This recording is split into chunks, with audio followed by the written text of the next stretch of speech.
अब उनका इतिहास, भले ही वो एक बार और मुख्यमंत्री बन जाए, नीतीश कुमार जी अब आ गए हैं, अब दरवाजा बंद करके ताला लगा।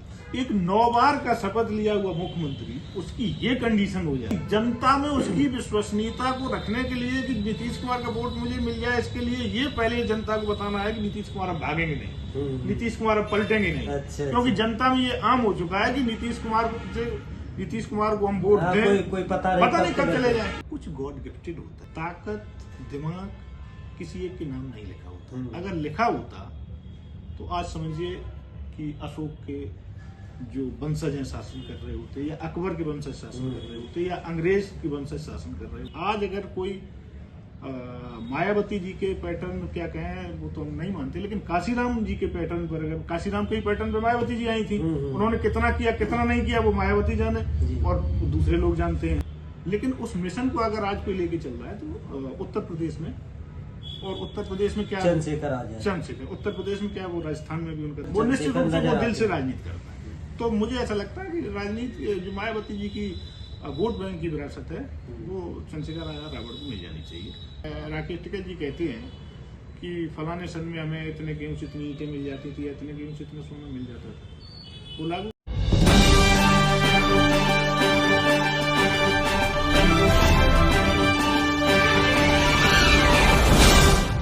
भारत जय संविधान। आज हमारे खास मेहमान हैं आदित्य कुमार जी। आदित्य कुमार जी से समझना चाहेंगे 2024 का जो लोकसभा चुनाव आ रहा है, इसके बारे में विस्तार से जानकारी लेंगे, चर्चा करेंगे कि 2024 के चुनाव में क्या कुछ बदलने वाला है कि गतिविधियां वही रहेंगी जो 2014 और 2019 के चुनाव में रहेंगी। तो बहुत बहुत आपका धन्यवाद, साधुवाद, आपने अपना कीमती समय दिया। आपसे जानना चाहेंगे कि 2024 का चुनाव 14 और 19 से हटके होगा या उसी प्रक्रिया में होगा जैसा 14 का और 19 का चुनाव था।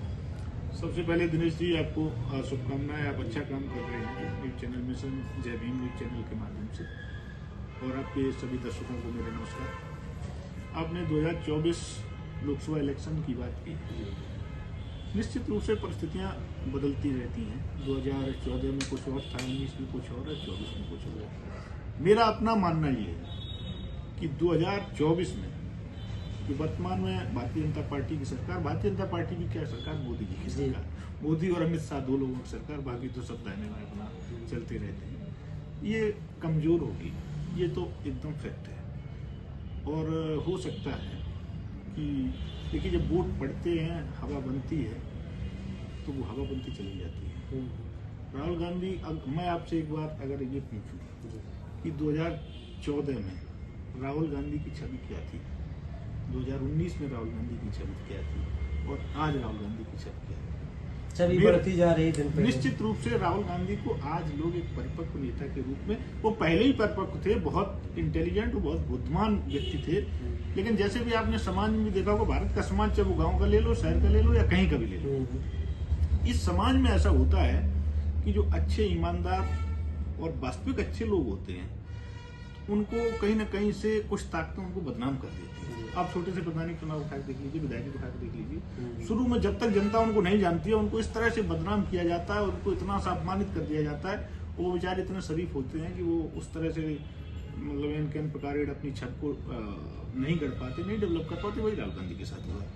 तो आज मेरा जो आपका प्रस्ताव उस पर आ रहा हूँ, तो आज राहुल गांधी की छवि पहले से बहुत अच्छी हुई है। इसका परिणाम ये होगा, जो मुझे लग रहा है, कि कांग्रेस के वोट परसेंटेज में अप्रत्याशित वृद्धि होगी। निश्चित रूप से पूरे देश में कांग्रेस का वोट परसेंटेज बढ़ेगा। लेकिन यहीं पर एक चीज और समझना चाहेंगे आपसे, जिन्होंने इंडिया गठबंधन की नींव रखी, बिहार के मुख्यमंत्री नीतीश कुमार जी, वही नींव उखाड़ के ले गए। इंडिया गठबंधन कितना टिक पाएगा? देखो, उत्तर प्रदेश में आपकी बहन जी किनारा कर रही हैं। उस बात को थोड़ा सा मैं दूसरे ढंग से सोचता हूँ और दूसरे ढंग से कहता भी हूँ। जो मैंने सोचा, मैंने एक इंटरव्यू देखा, वहाँ किसी महिला विधायक का है या कोई आरजेडी की या इन्हीं की जेडीयू की पदाधिकारी है, तो वो स्पष्ट उस इंटरव्यू में कह रहे हैं कि नीतीश कुमार जी चिलम फूकते, पहले एक फूकते तब 2-3 फूकते। आपने देखा होगा कि उनका एक वक्तव्य आया था वो महिलाओं और लड़कियों वाला, शादी वाला, कि लड़की पढ़ी लिखी हो गई, तो उससे कितना गंदा था, सब देखा और सब आलोचना हुई और उन्होंने खुद कहा कि मैं इसकी स्वयं आलोचना करता हूँ। देखो कभी कभी ऐसा होता है कि लालच में और बढ़ती उम्र में व्यक्ति अपने आप को भूल जाता है। एक बार माँ जी के खिलाफ कुछ ऐसा कई एक बार तो मुझे ऐसा लगता है कि अब उनकी राजनीतिक उम्र समाप्त हो चुकी है और जैसे नहीं होता है कि लालच में आदमी कुछ भी करने को तैयार हो जाता है, उसका एकदम अपना जमीन खत्म हो जाता है। नीतीश कुमार जी उस स्थिति से गुजर रहे हैं। मैंने इस पे एक अपना शॉर्ट क्यों बनाया है कि नीतीश कुमार जी अगर भले एक बार मुख्यमंत्री और न बन पाते या हो सकता है एक बार शपथ और न ले पाते, लेकिन जो उनकी राजनीतिक सफर जो उनका रहा है, जो उनकी पॉलिटिकल जर्नी रही है, उसको वो यहीं से द एंड करते तो उनका इतिहास एक समाजवादी के रूप में लिखा जा सकता है। अब उनका इतिहास भले ही वो एक बार और मुख्यमंत्री बन जाए, लेकिन आज मालूम है बीजेपी के ही नेता कार्यकर्ता उनके बारे में क्या कह रहे हैं? जनता में विश्वास पैदा करने के लिए कह रहे हैं नीतीश कुमार जी अब आ गए हैं, अब दरवाजा बंद करके ताला लगा दें। एक 9 बार का शपथ लिया हुआ मुख्यमंत्री, उसकी ये कंडीशन हो जाए कि उसकी विश्वसनीयता को व्यवस्था नहीं, जनता में उसकी विश्वसनीयता को रखने के लिए कि नीतीश कुमार का वोट मुझे मिल जाए, इसके लिए ये पहले जनता को बताना है कि नीतीश कुमार अब भागेंगे नहीं, नीतीश कुमार अब पलटेंगे नहीं। अच्छा, क्योंकि जनता में ये आम हो चुका है कि नीतीश कुमार को हम वोट दें, कोई पता नहीं कब चले जाए। भाई जैसे बीजेपी का वोटर है, जहाँ से नीतीश का प्रत्याशी खड़ा होगा बीजेपी वोटर उनको वोट देगा, और नीतीश पता चले कल लालू के पास खड़े होंगे तो वो वोटर क्या करेगा? सर मान लो दीवार में। अभी भाई आरजेडी का वोट जो ने मिला, आरजेडी का वोट जो नीतीश को मिला, आप मान सकते हो कोई मुस्लिम या कोई यादव जो कट्टर आरजेडी का है वो बीजेपी वोट कर सकता है? कभी नहीं करेगा। उसके सामने 1 करोड़ रुपए रख दो तो नहीं करेगा। वो वोट नीतीश को मिला और उस वोट की तोहिन तब हुई, उसका अपमान तब हुआ जब नीतीश कुमार पलट के वहां खड़े हो गए। अब उनका आपने भाव भंगवा देखी होगी, ऐसे करते रहते हैं इस तरह से, मतलब कुछ उनको शारीरिक समस्या है, कुछ परेशानी है, मेंटल परेशानी है, शरीर में परेशानी है। और जहां तक उस महिला ने ये कहा है कि ये चिलम पीते हैं, मैं मतलब औपचारिक रूप से तो ये नहीं कह सकता हूँ, लेकिन वो बात झूठ नहीं है, कुछ उसमें सच्चाई जरूर है। उत्तर प्रदेश में आपको क्या लगता है, जैसे बहन जी अकेले चुनाव लड़ाएगी, इंडिया गठबंधन, और आपके इंडिया गठबंधन में जो पूर्व प्रधानमंत्री जी के नाती वो किनारा करके आरएलडी। देखो ऐसा है, अनुवांशिकता का एक नियम होता है कि पहलवान के बच्चे पहलवान नहीं होते, कुछ गॉड गिफ्टेड होता है। राजनीति, ताकत, दिमाग किसी एक के नाम नहीं लिखा होता। अगर लिखा होता तो आज समझिए कि अशोक के जो वंशज हैं शासन कर रहे होते, या अकबर के वंशज शासन कर रहे होते, या अंग्रेज के वंशज शासन कर रहे होते। ये सब चीजें बदलती रहती हैं। चौधरी चरण सिंह के अंदर जो उनका जमीर था, जो उनकी काबिलियत थी, जो उनका जुनून था, जो किसानों के प्रति उनका प्रेम था, वो जो नैसर्गिक तत्व थे, वो मुझे कभी भी स्वर्गीय अजीत सिंह अब दुनिया में नहीं है, उनके अंदर भी दिखाई नहीं दी। और रही बात इनकी जयंत चौधरी जी, आप देखिए कि जयंत चौधरी जी को राज्यसभा किसने भेजा? जयंत चौधरी जी के पास बचा क्या? इसके बावजूद भी अगर कोई आदमी अपनी राजनीतिक थोड़ी बहुत जो ताकत है उसको बचाने के लिए कैसे भी कर जाएगा, तो फिर आगे चलकर उसका भविष्य अच्छा नहीं होगा। दूसरी बात आपने मायावती जी की कही, मेरा ऐसा मानना है कि मायावती जी को, हालांकि ऐसा कोई करता नहीं है, वो भी नहीं करेंगे, लेकिन जनता को ये स्वीकार कर लेना चाहिए कि मायावती जी राजनीति से एक तरह से संन्यास ले चुकी हैं। उनसे जो लोग सिंपैथी रखते हैं वो चंद्रशेखर आजाद रावण को सपोर्ट कर देना चाहिए उन लोगों को, और चंद्रशेखर आजाद रावण को बिना कहे उनको वोट देना शुरू कर देना चाहिए। आज अगर कोई मायावती जी के पैटर्न क्या कहें वो तो हम नहीं मानते, लेकिन काशीराम जी के पैटर्न पर, अगर काशीराम के पैटर्न पर मायावती जी आई थी, उन्होंने कितना किया कितना नहीं किया वो मायावती जाने और दूसरे लोग जानते हैं, और जो भी पत्रकारिता या इसमें आप जैसे लोग हैं वो सब जानते हैं क्या हुआ। लेकिन उस मिशन को अगर आज कोई लेके चल रहा है तो उत्तर प्रदेश में, और उत्तर प्रदेश में क्या चंद्रशेखर, उत्तर प्रदेश में क्या वो राजस्थान में भी उनका दखल है, कहीं भी छोटी दिल्ली में भी दखल है, मध्य प्रदेश में भी दखल है। वो वाकई जवान, छोटी बड़ी अगर घटनाएं भी कहीं होती हैं तो वहाँ पर वो निश्चित रूप से वो दिल से राजनीति करता है। तो मुझे ऐसा लगता है कि राजनीति जो मायावती जी की वोट बैंक की विरासत है वो चंद्रशेखर आजाद रावण को मिल जानी चाहिए। और मायावती जी के ऊपर अब जैसा लोग कहते हैं कि कहते हैं तो सच्चाई होगी, क्योंकि परसेप्शन कभी गलत नहीं होते हैं, कुछ ना कुछ सच्चाई जरूर होगी कि उनके ऊपर इतने घोटालों का आरोप है, सीबीआई का इनका उनका डर है, तो ये भी एक सच्चाई, कुछ ना कुछ तो दबाव, ये भी एक सच्चाई है, दबाव है, इसमें मायावती भी रहती है। तो इसी में एक लास्ट सवाल आपसे और समझ लेते हैं। पिछली बार भी किसान आंदोलन चला, उसमें मुझे जानकारी मिली थी आप वहाँ पर पहुँचे, और इस समय भी किसान आंदोलन चल रहा है। सरकार ने 2022 में किसानों की आय को दोगुना करने का वादा किया था, और फिर भी किसान आंदोलित है। क्या किसान आंदोलन का असर 2024 में पड़ेगा? दूसरा इसी में सवाल, क्या किसानों की आय 2022 में दोगुनी हो चुकी? देखो, आय दोगुनी की बात तो हम बता दें आपको पुलिस भाई, जैसे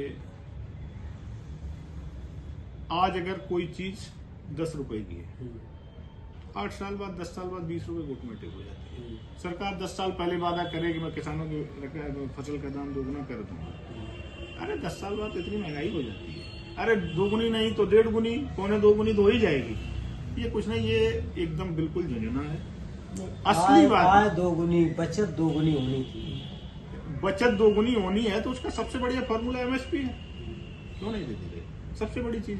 अच्छा, दूसरी चीज, जैसे जिस तरह से राकेश टिकैत जी कहते हैं कि फलाने सन में हमें इतने गेहूं से इतनी ईंटें मिल जाती थी, इतने गेहूं से इतना सोना मिल जाता था, वो लागू कर दें किसानों के लिए। यहाँ भारत में क्या कर दिया आपने, आप जैसे आप किसी बुजुर्ग आदमी से बात करेंगे, कोई 80 साल का होगा, 70 साल 75 साल का होगा, वो ये कहेगा कि मैं नौकरी करने गया, मेरे पिताजी ने या मेरी दादी नहीं करने दी, क्योंकि उस समय क्या, आज भी अब तो खैर नहीं कहा जा सकता, अब तो ये बेईमानी होगी कि वो कहा गया था कि उत्तम खेती मध्यम बान, मतलब बिजनेस व्यापार, उत्तम खेती मध्यम बान और निषिद्ध चाकरी भीख निदान, सबसे अच्छी खेती, दूसरा नंबर व्यापार, नौकरी तो नहीं करनी, इससे अच्छी भीख मांगनी। ये पोजीशन थी भारतवर्ष की, किसानों की ये स्थिति थी। किसान सबसे मजबूत था। देखिए, अगर आप किसानों को एमएसपी दे दें तो किसानों से ज्यादा अच्छा जीवन किसका है? तो किसी का नहीं है भाई। आप सरकारी नौकरी में हैं, आप किसी भी विभाग में हैं, आपको किसी से छुट्टी लेनी है, वो अपनी मर्जी के मालिक में बॉस है, उनका कोई बॉस नहीं है।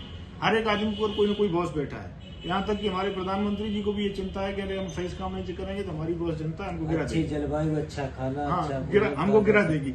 लेकिन अगर किसान के पास उसकी जमीन है, उसे पता है मुझे एमएसपी मिल जाएगी, तो उसे किसी की चिंता नहीं, अपना बहुत अच्छे से जीवन काट सकता है, जी सकता है। लेकिन वो स्थितियां इस देश में दोबारा आ पाएंगी नहीं आ पाएंगी, मैं उस पर कुछ कह नहीं सकता। बहुत बुरी स्थिति है इस समय, किसानों में बहुत बुरी स्थिति है। इसी में बस लास्ट में आपसे थोड़ा समझना चाहेंगे, आपको क्या लगता है कि भविष्य में जो बेरोजगार है, बेरोजगारी का हाँ, एक क्वेश्चन आपको और स्लिप कर रहा है। जैसे आपने कहा किसान, इसका असर पड़ेगा कि नहीं पड़ेगा? देखो, मैं एक चीज मानता हूँ, मैं आंदोलन का जुड़ा हुआ व्यक्ति हूँ, आंदोलन विश्वास भी करता हूँ, और ये आंदोलन की वजह ही है कि आरएसएस जो आंदोलन करती रही, जो शाखाएं चलाती रही, उसका ये परिणाम है कि आज भारतीय जनता पार्टी इतने बड़े बहुमत के साथ देश को शासन कर रही है। मेरा ऐसा मानना है कि आंदोलन विरोध कभी बर्बाद नहीं जाते, उनका निश्चित रूप से असर होता है, कम हो ज्यादा हो, तत्काल हो लंबे समय निश्चित होता है। जैसे एक मैं आपको भी ताजा उदाहरण बता रहा हूँ, महिला पहलवानों का जो शोषण हुआ, उसमें ब्रजभूषण सिंह का जो विरोध हुआ, उसमें क्या हुआ? उसमें देखो, हो सकता है किसी को लगा वो ब्रजभूषण सिंह की कार्रवाई नहीं रही, वो भी छाती ठोक के कहते रहे कि हमें टिकट मिलेगा, कौन रोकेगा। आखिरी में उनका टिकट कट गया। टिकट इसलिए नहीं कट गया कि वो मतलब बीजेपी से बहुत बुरे हैं या बीजेपी वाले को चाहते हैं, टिकट इसलिए कट गया कि उनकी एक संदेश चला गया था कि ब्रजभूषण सिंह मतलब महिलाओं का शोषण किया, तो उस आंदोलन का फर्क पड़ा।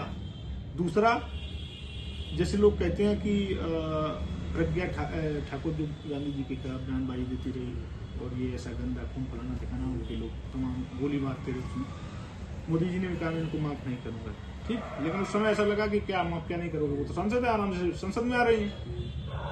कुछ लोग कहते हैं कि गांधी मैंने मार दिया है, मर गए। मैं ऐसा मानता हूँ गांधी कभी मर नहीं सकती। गांधी का असर है क्या ठाकुर को उनको टिकट काटना, ठीक है, मतलब असर होता है, असर होता है। किसानों के आंदोलन का भी असर निश्चित होगा और चुनाव 1-2%, 3% वोटों से बदल जाएगा। कोई जरूरी नहीं पूरी भीड़ चुनाव बदले, 2%, 3% वोट से चुनाव बहुत फर्क हो जाता है।